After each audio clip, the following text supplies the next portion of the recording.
ஒரு பதற்றமான பாதாள அறை, சுழன்று ஒளிரும் அந்த சிவப்பு எச்சரிக்கை விளக்குகள் முகமெல்லாம் வியர்க்க கோபத்துல நடுங்குற ஒரு ராணுவ தளபதி தன்னோட கைய ஓங்கி அந்த பெரிய சிவப்பு பட்டனை அழுத்துறாரு. ம். உடனே தரையை பிளந்து கொண்டு ஒரு பிரம்மாண்டமான அணு ஏவுகணை சீறி பாய்ந்து வானத்தை நோக்கி போகுது. ம். ஹாலிவுட் படங்களும் சரி, நம்ம ஊர் அதிரடி திரைப்படங்களும் சரி, நம்ம பார்த்து பழகிய ஒரு காட்சி இது. ஆமா, ரொம்ப பிரபலமான ஒரு காட்சி. ஒரு நியூக்ளியர் போர் எப்படி தொடங்கும் அப்படின்னு கேட்டா நம்ம பலருக்கும் இந்த ஒரு திரைக்கதை தான் உடனே நினைவுக்கு வரும். ஏன்னா நாட்டை பாதுகாப்பது ராணுவம், போர்க்களத்தில் நிற்பது ராணுவம். ஆகையால் உலகையே நொடிப்பொழுதில் அழிக்கக்கூடிய இந்த அணு ஆயுதங்களின் கட்டுப்பாடும் ஏதோ ஒரு கோபக்கார ராணுவ ஜெனரலின் கையில தான் இருக்குன்னு தானே நீங்க நினைச்சீங்க. கண்டிப்பா நிறைய பேர் அப்படிதான் நினைச்சிட்டு இருக்காங்க. ஆனா அந்த பிம்பத்தை சற்று ஓரமாக வச்சிடுங்க. ஏனென்றால் நிஜம் அதைவிட பல மடங்கு ஆச்சரியமானது, ரொம்ப சிக்கலானது. இந்தியாவின் அணு ஆயுத பட்டன் எந்த ஒரு ராணுவ அதிகாரியின் கைகளிலும் இல்ல. முப்படை தளபதிகள் நினைத்தால் கூட தன்னிச்சையாக ஒரு அணு ஆயுதத்தை ஏவ முடியாது. கரெக்ட். அப்போ யார் கையில் இந்த அதிகாரம் இருக்கு? கற்பனைக்கு எட்டாத அழிவை ஏற்படுத்தும் அந்த ஆயுதங்களை ஏவும் முடிவை இந்திய கட்டமைப்பு எப்படி எடுக்குது? இந்த தரவுகளின் ஆழத்திற்கு சென்று இந்தியாவின் அணு ஆயுத பகிர்மானத்தின் அந்த வியக்க வைக்கும் தந்திரோபாயங்களை தான் நாம இன்னைக்கு ஆழமா அலசப் போறோம். இந்த ஆழமான உரையாடலுக்கு உங்களை வரவேற்கிறோம். அதாவது திரைப்படங்கள்ல காட்டப்படும் அந்த தன்னிச்சையான ரொம்ப உணர்ச்சி வசப்பட்ட முடிவுகளுக்கும் நிஜமான அணு ஆயுத தாக்குதல் தத்துவத்துக்கும் அந்த நியூக்ளியர் ஸ்ட்ராட்டஜிக்கும் எந்த சம்பந்தமும் இல்ல. நிஜத்துல பாத்தீங்கன்னா ஒரு அணு ஆயுதத்தை ஏவுவது என்பது கோபத்தில் எடுக்கப்படும் முடிவல்ல. அது மிக குளிர்ந்த கணக்கிடப்பட்ட உணர்ச்சிகளுக்கு இடமில்லாத ஒரு கணிதம்னு தான் சொல்லணும். ஓ, ஒரு மேத்தமேட்டிக்ஸ் மாதிரி. ஆமா, உலக வல்லரசுகள் அனைத்தும் அணு ஆயுதங்களை கையாளுவதில் பகிரப்பட்ட அதிகாரம் அப்படிங்கிற ஒரு முறையை தான் பின்பற்றாங்க. இந்தியாவை பொறுத்தவரை இந்த ஒட்டுமொத்த அணு ஆயுத கட்டுப்பாட்டு மையமும் இராணுவத்திடம் இல்ல. அப்போ யார்கிட்ட இருக்கு? மாறாக நியூக்ளியர் கமாண்ட் அத்தாரிட்டி, அதாவது NCA எனப்படும் முழுமையான சிவில் அமைப்பின் கட்டுப்பாட்டில் தான் இருக்கு. இது ஒரு 2 அடுத்து கட்டமைப்பை கொண்டது. முதலாவது மற்றும் உச்சபட்ச அதிகாரம் கொண்டது அரசியல் குழு. ஒரு நிமிஷம், அரசியல் குழுவா? ராணுவத்திற்கே அதிகாரம் இல்லை என்கிறீர்கள். அப்படியானால் பாதுகாப்புத்துறை அமைச்சரோ அல்லது ராணுவத்தின் மிக உயரிய அதிகாரியோ இந்த அரசியல் குழுவில் தலைமை தாங்குவாங்களா? இல்லவே இல்ல. அங்குதான் ஜனநாயகத்தின் முதிர்ச்சியே வெளிப்படுது. இந்த அரசியல் குழுவின் தலைவர் மக்களால் நேரடியாக தேர்ந்தெடுக்கப்பட்ட அரசாங்கத்தின் தலைவர். அதாவது இந்தியாவின் பிரதமரா? கரெக்ட், இந்தியாவின் பிரதமர் தான். தற்போதைய பிரதமர் நரேந்திர மோடி அவர்கள்தான் இந்த அரசியல் குழுவின் தலைவர். இந்திய படைகள் வசமுள்ள எந்த ஒரு அணு ஆயுதத்தையும் ஏவுவதற்கான இறுதி ஒப்புதலை அந்த ஃபைனல் அத்தாரிட்டி அளிக்கும் முழுமையான மற்றும் ஒற்றை அதிகாரம் பிரதமருக்கு மட்டுமே இருக்கு. ஆச்சரியமா இருக்கு. இதோட பின்னணியில் உள்ள தத்துவம் மிக தெளிவானது. மனிதக்குல வரலாற்றிலேயே மிக கடினமான, பல லட்சக்கணக்கான உயிர்களை பலிகொள்ளப் போகும் ஒரு முடிவை எடுக்க வேண்டிய சூழ்நிலை வந்தா அந்த முடிவை எந்த ஒரு தனிப்பட்ட இராணுவ அதிகாரியும் எடுக்கக்கூடாது. சரிதான். ஒட்டுமொத்த தேசத்தின் சார்பாக மக்களின் பிரதிநிதியாக உச்சத்தில் அமர்ந்திருக்கும் ஒருவரால் மட்டுமே அந்த பொறுப்பை சுமக்க முடியும். அந்த பொறுப்பின் கனத்தை நினைத்து பார்த்தாலே ரொம்ப மலைப்பா இருக்கு. ஆனா ஒரு நபர், அவர் பிரதமராகவே இருந்தாலும் இவ்வளவு பெரிய முடிவை தனி ஆளாக எப்படி எடுக்க முடியும்? நல்ல கேள்வி.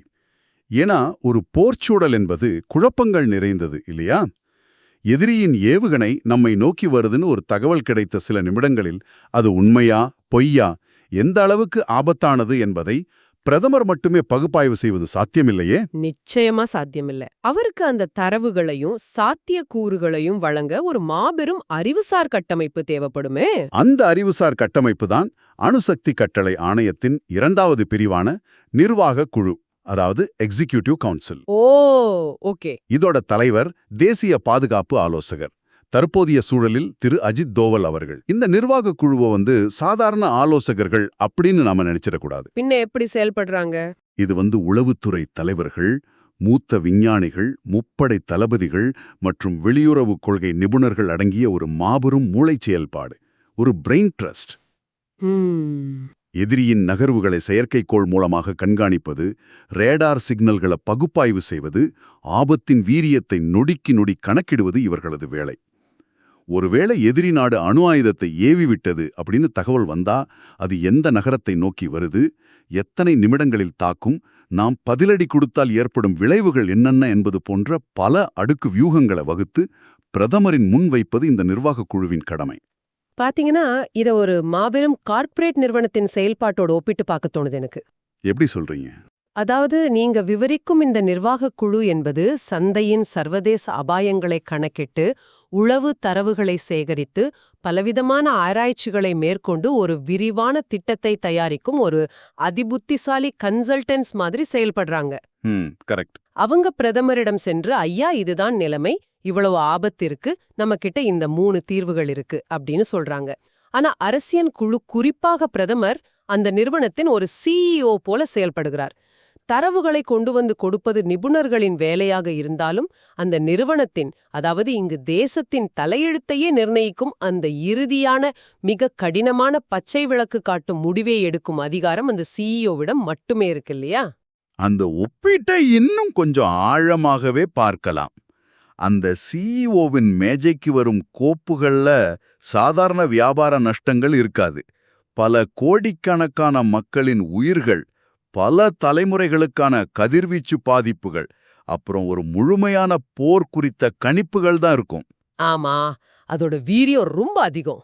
நிர்வாகக் குழு பிரதமருக்கு ஆலோசனைகளை மட்டுமே வழங்க முடியும். நீங்க இந்த பட்டனை அழுத்தியே தீர வேண்டும்னு அவங்களால பிரதமரை கட்டாயப்படுத்த முடியாது.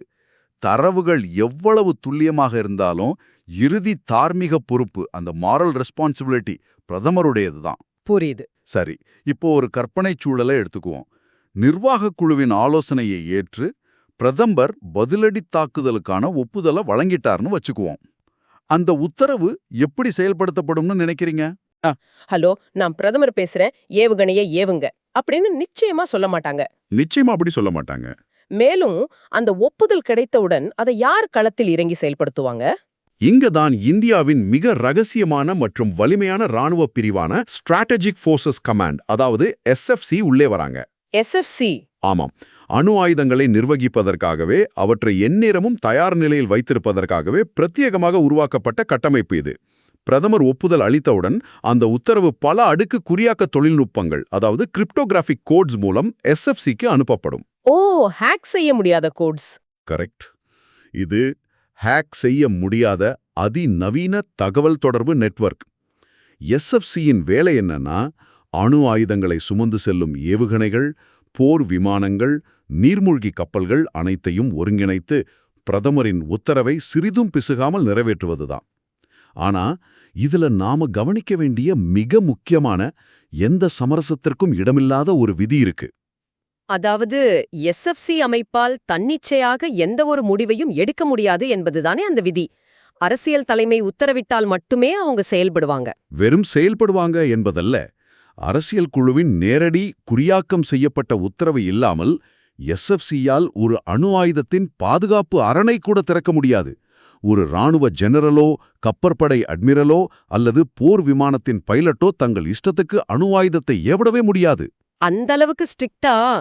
ஆமா, கட்டளைச் சங்கிலி, அந்த செயின் ஆஃப் கமாண்ட் அத்தனை துல்லியமாக வடிவமைக்கப்பட்டுள்ளது. அரசியல் தலைமையிடமிருந்து உத்தரவு வராத வரை அங்கே பூஜ்யம்தான், எந்த ஒரு சிறு அசைவும் இருக்காது. இப்போ உங்கள்கிட்டயே ஒரு கேள்வி கேட்கிறேன், அதாவது நம்ம லிஸ்னர்ஸை நோக்கி தான் கேட்கிறேன். இங்குதான் எனக்கு ஒரு மிகப்பெரிய ஆக்கப்பூர்வமான சந்தேகம் எழுகிறது. ஒரு நிமிஷம் கற்பனை செய்து பாருங்க. போர் மேகங்கள் சூழ்ந்து விட்டன. ஒரு எல்லையோர ராணுவ தளத்தில் ஒரு ஜெனரல் இருக்காரு. சரி. எதிரியின் ஏவுகணை தங்கள் தளத்தை நோக்கி வருவதை அவர் ரேடாரில் கண்கூடாக பார்க்கிறார். இன்னும் சில நிமிடங்களில் தன் தளம் மொத்தமாக அழியப் போகிறதே என்பது அவருக்கு தெரிஞ்சிடுச்சு. அப்போதும் கூட அவரால் தன்னிச்சையாக முடிவெடுத்து தன்னிடம் உள்ள அணு ஆயுதத்தை எதிரியை நோக்கி ஏவ முடியாதா? முடியாது. இது எப்படி இருக்கும்னா, உலகின் மிக வேகமான பந்தய காரை நாமே சொந்தமாக வச்சுக்கிட்டு அதனுள்ளேயே உட்கார்ந்துகிட்டு அதோட சாவியை மட்டும் பல 100 கிலோமீட்டர்கள் தள்ளி வேறொரு நகரத்தில் பாதுகாப்பாக வைத்திருப்பதற்கு சமமில்லையா? அவசர காலத்தில் இந்த சாவிக்காக காத்திருக்கும் தாமதம் ஆபத்தானதில்லையா? அந்த ஜெனரல் தன்னை தற்காத்துக் கொள்ள கூட முடியாதா? நீங்க சொன்ன அந்த பந்தயக்கார் ஒப்பீடு மிகச் சிறப்பானது. ஆனா அந்த சாவி வேற நகரத்தில் இருப்பது ஒரு குறைபாடல்ல, அதுவே இந்த அமைப்பின் மிக முக்கிய நோக்கமே. எப்படி சொல்றீங்க? நீங்க கேட்ட அந்த ஜெனரலின் மனநிலைய தற்காப்பு உணர்வு அப்படின்னு சொல்லலாம். ஆனா அணு ஆயுதங்களை பொறுத்தவரை ஒரு தனிப்பட்ட அதிகாரி தன்னிச்சையாக முடிவெடுப்பதை தடுப்பதுதான் உலகை காக்கும் ஒரே வழி. ஏனென்றால் போர்ச்சூழலில் ஃபாக் ஆஃப் வார் எனப்படும் ஒரு குழப்பமான நிலை இருக்கும். ஓ, அந்த பனிமூட்டம் மாதிரி? ஆமா, அந்த ஜெனரல் ரேடாவை பார்க்கும் ஆபத்து சில நேரங்களில் ஒரு ரேடார் கருவியின் கோளாறாக கூட இருக்கலாம். அல்லது எதிரிகள் அனுப்பிய வெறும் திசை திருப்பும் சிக்னலாக, அதாவது ஸ்பூஃபிங்காக கூட இருக்கலாம். பனிப்போர் காலத்துல இப்படிப்பட்ட பல தவறான எச்சரிக்கைகள் வந்திருக்கு. அட கடவுளே! ஒருவேளை அந்த ஜெனரல் பதற்றத்தில் தற்காப்பிற்காக என்று நினைத்து தவறான முடிவெடுத்து அணு ஆயுதத்தை ஏவிவிட்டால் என்ன நடக்கும்? எதிரி நாடு அதை தன் மீதான முழுமையான தாக்குதலாக கருதி தன்னிடமுள்ள அத்தனை ஆயுதங்களையும் ஏவும். உலகமே சில மணி நேரங்களில் அழிந்துவிடும். ஒரு சங்கிலி தொடர் மாதிரி ஆயிடும். கண்டிப்பா. அதனாலதான் அந்த ஜெனரல் தனது தளம் அழிவதை பார்த்து கொண்டிருந்தாலும் சரி, அவரால் அணு ஆயுதத்தை பயன்படுத்த முடியாது. ஒரு குறிப்பிட்ட தளம் அல்லது நகரம் அழிவது பேரிழப்புதான். ஆனா ஒரு தனிநபரின் உணர்ச்சி வசப்பட்ட அல்லது தவறான முடிவால் ஒட்டுமொத்த உலகமும் அழிவது அதைவிட பெரிய பேரழிவு. ஆமா, அது உண்மைதான். சிவில் கட்டுப்பாட்டின் அவசியமே இந்த தாமதத்தை ஒரு டிசைன்ட் டிலேவை உருவாக்குவதுதான். ஒரு தேசத்தின் கூட்டான பலகட்ட சரிபார்ப்புகளுக்கு உட்பட்ட முடிவாக மட்டுமே அணு ஆயுத பயன்பாடு இருக்க வேண்டும். ரொம்ப வியப்பா இருக்கு. தனிநபர்களின் கோபங்கள், ரேடார் கோளாறுகள், பதற்றமான முடிவுகள்னால ஒரு தற்செயலான உலகப் போர் மூன்றுவிடக்கூடாது என்பதற்காகத்தான் இந்த அமைப்பில் இவ்வளவு கடினமான தடைகள், அதாவது ஃபெயில் சேஃப்ஸ் வைக்கப்பட்டுள்ளன. எக்ஸாக்ட்லி. சரி, அரசியல் தலைமை முடிவெடுக்கிறது, எஸ்எஃப்சி செயல்படுத்துகிறது. ஆனா நம்மிடம் இருக்கும் அந்த ஆயுதங்கள் என்னென்ன? இந்த தரவுகளில் நியூக்ளியர் ட்ரையாட், அதாவது மும்முனை தாக்குதல் திறன் என்று மிக முக்கியமாக குறிப்பிடப்பட்டுள்ளதே, அது எதை குறிக்கிறது? அது ஒரு முக்கியமான விஷயம். ஒரு நாடு நிலம், ஆகாயம், கடல் என 3 வழிகளிலும் அணு ஆயுதங்களை ஏவும் திறனை கொண்டிருந்தால் அதுவே நியூக்ளியர் ட்ரையாட் எனப்படுது. உலகின் மிகச்சில நாடுகளிடம் மட்டுமே இந்த திறன் இருக்கு. அதுல இந்தியாவும் ஒன்னு. ஆமா, இந்தியா அதில் ஒன்று. முதலில் நிலம் சார்ந்த அமைப்பை பார்ப்போம். இதுல பாத்தீங்கன்னா அக்னி 5 போன்ற அதிநவீன கண்டம் விட்டு கண்டம் பாயும் ஏவுகணைகள், அதாவது ICBM உள்ளன. இவை 5000 கிலோமீட்டருக்கும் அதிகமான தூரம் பாய்ந்து ஆசியா மற்றும் அதற்கு அப்பால் உள்ள இலக்குகளையும் மிக துல்லியமாக தாக்கும் திறன் கொண்டவை. 5000 கிலோமீட்டரா? ஆமா, இவை நடமாடும் ஏவுதளங்களில், அதாவது மொபைல் லான்ச்சர்ஸ்ல பொருத்தப்பட்டிருப்பதால் எதிரிகளால் இவற்றை எளிதில் குறிவைக்க முடியாது. சரி, நிலத்தில் உள்ள ஆயுதங்கள் எதிரிக்கு தெரிந்த ஒரு அச்சுறுத்தல். ஆனா ஆகாயம் மற்றும் கடலில் நம்மகிட்ட இருக்கும் வியூகங்கள் எப்படிப்பட்டவை?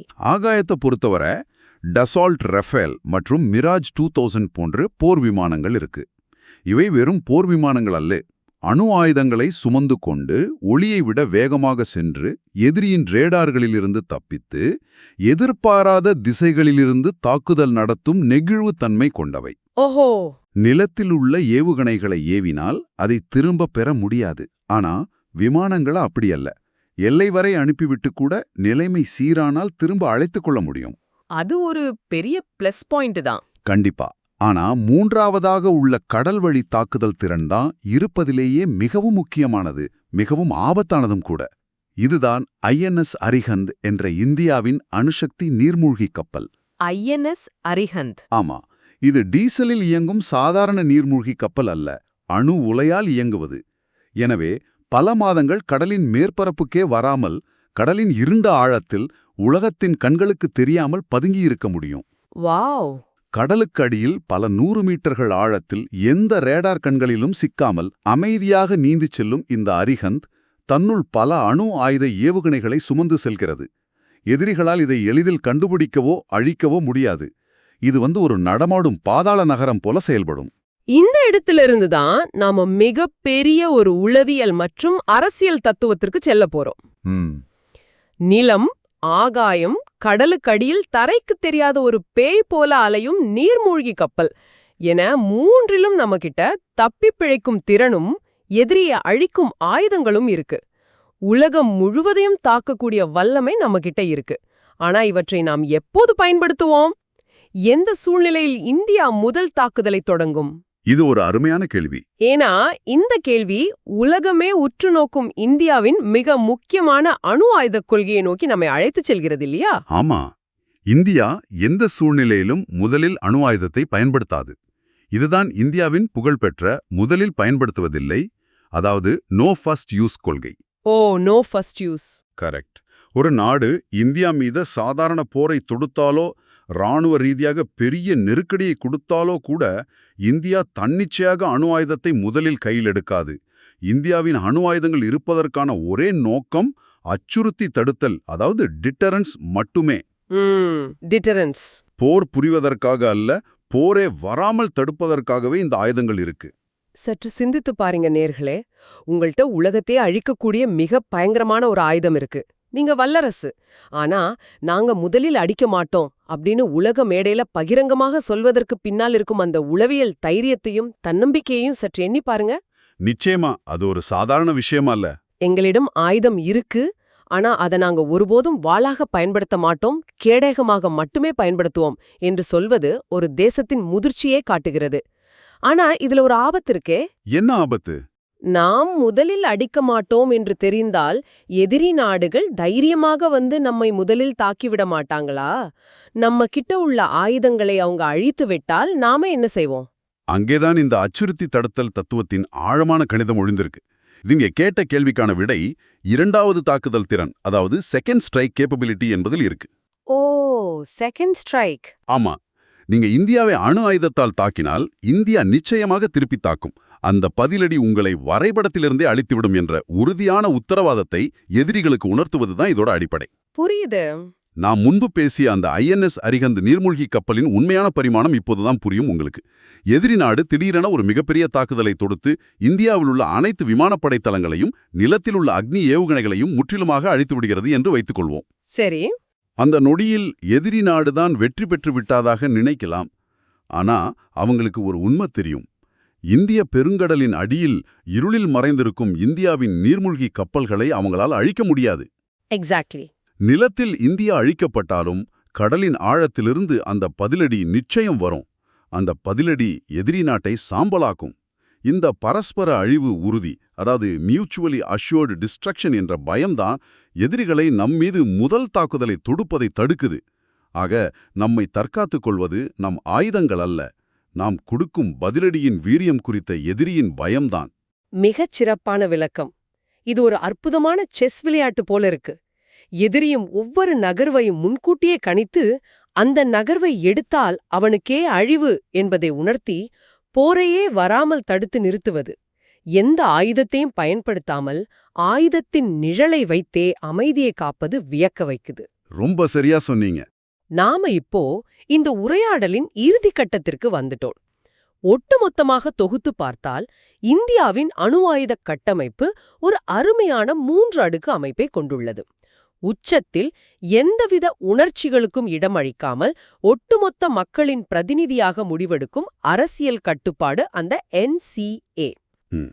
அதற்கு கீழே தரவுகளின் அடிப்படையில் ஆபத்தை மதிப்பிட்டு ஆலோசனை வழங்கும் ஒரு அதிபுத்திகாலி நிர்வாக குழு.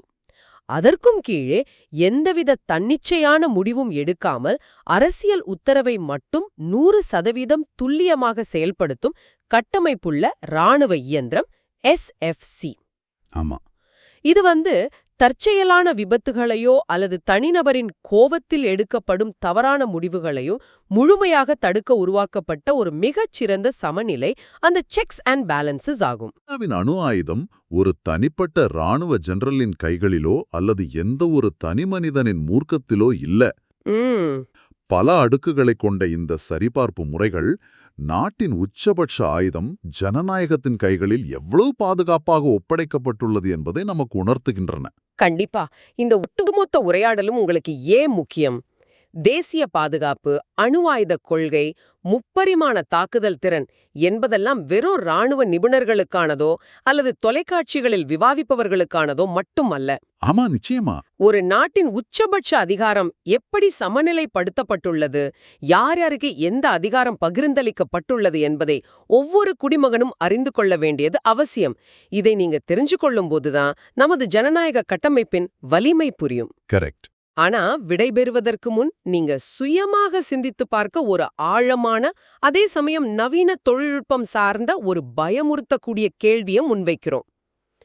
நாம் இதுவரை பேசிய தரவுகளின்படி ஆபத்தை கண்டறிந்து அதை நிபுணர்கள் ஆராய்ந்து பிரதமரிடம் அந்த தடவலை கொண்டு சென்று அவர் பதிலடி ஏவுகணையை ஏவ முடிவெடுப்பது வரை நடக்கும் செயல்முறை மிகப்பெரியது, ரொம்பவும் துல்லியமானது. அனைத்தும் மனிதர்களின் கட்டுப்பாட்டில், மனிதர்களின் சரிபார்ப்பில் நடக்குது. ஆனா நாம் வாழும் இன்றைய காலகட்டத்தை சற்று நினைத்து பாருங்க. அதாவது ஏஐ பற்றி சொல்றீங்களா? ஆமா, செயற்கை நுண்ணறிவு தொழில்நுட்பம் இன்று அசுர வளர்ச்சியடைந்துள்ளது. மனிதர்களின் குரலையும் காணொளியையும் அப்படியே போலியாக உருவாக்கும் டீப் ஃபேக் தொழில்நுட்பங்கள் மலிந்துவிட்டன. நொடிப்பொழுதில் ஒட்டுமொத்த இராணுவ நெட்வொர்க்கையும் தகவல் தொடர்பையும் முடக்கும் சைபர் தாக்குதல்கள் அன்றாட நிகழ்வாகிவிட்ட ஒரு உலகம் இது. ரொம்ப ஆபத்தான ஒரு சூழ்நிலை தான். இப்படிப்பட்ட ஒரு டிஜிட்டல் உலகில் நள்ளிரவில் திடீரென தேசிய பாதுகாப்பு ஆலோசகரின் திரையில் ஒரு எதிரியின் அணு ஏவுகணை இந்தியாவை நோக்கி சீறிக்கொண்டு வருவது போல ரேடார் காட்டுகிறது என்று வைத்துக்கொள்வோம். உண்மையிலேயே வானத்தில் எந்த ஏவுகணையும் இல்லை. ஆனா எதிரியின் செயற்கை நுண்ணறிவு நம் நெட்வொர்க்கிற்குள் ஊடுருவி அப்படி ஒரு மாயையை, போலியான எச்சரிக்கையை உருவாக்குகிறது. ஒரு ஸ்பூஃப்ட் சிக்னல். எக்ஸாக்ட்லி. தங்களுக்கு வந்த அந்த தாக்குதல் எச்சரிக்கை 100% உண்மையானதுதானா என்பதை அந்த பதற்றமான சில நிமிடங்களில் அந்த நிர்வாகக் குழு எப்படி துல்லியமாக உறுதி செய்யும்? இயந்திரங்கள் கூட பொய் சொல்லக்கூடிய, சென்சார்கள் கூட மாயைகளில் சிக்கக்கூடிய இந்த சைபர் போர் காலத்துல எந்தவித மாற்று வழியோ திரும்பப் பெறக்கூடிய வாய்ப்போ இல்லாத அந்த இறுதியான முடிவை எடுக்க ஒரு மனிதரான பிரதமருக்கு நிபுணர்கள் எப்படி சரியான ஆலோசனையை வழங்குவாங்க? தொழில்நுட்பத்தின் கைகளில் நாம் நம் அழிவை தந்துவிட்டோமா, அல்லது அதை எதிர்கொள்ளும் அறிவாற்றல் நம்மகிட்ட இருக்கா? ஒரு மிகப்பெரிய கேள்விக்குறிதான் இது. இதைச் சற்று ஆழமாக யோசித்துப் பாருங்கள். இந்த ஆழமான உரையாடல் உங்களுக்கு சில புதிய திறப்புகளையும் உலக அரசியலின் பின்னணியில் உள்ள சிக்கலான தத்துவங்களையும் புரிய வைத்திருக்கும் என்று நம்புகிறோம். மீண்டும் ஒரு சுவாரஸ்யமான தகவல் குவியலோடு உங்களை சந்திக்கிறோம்.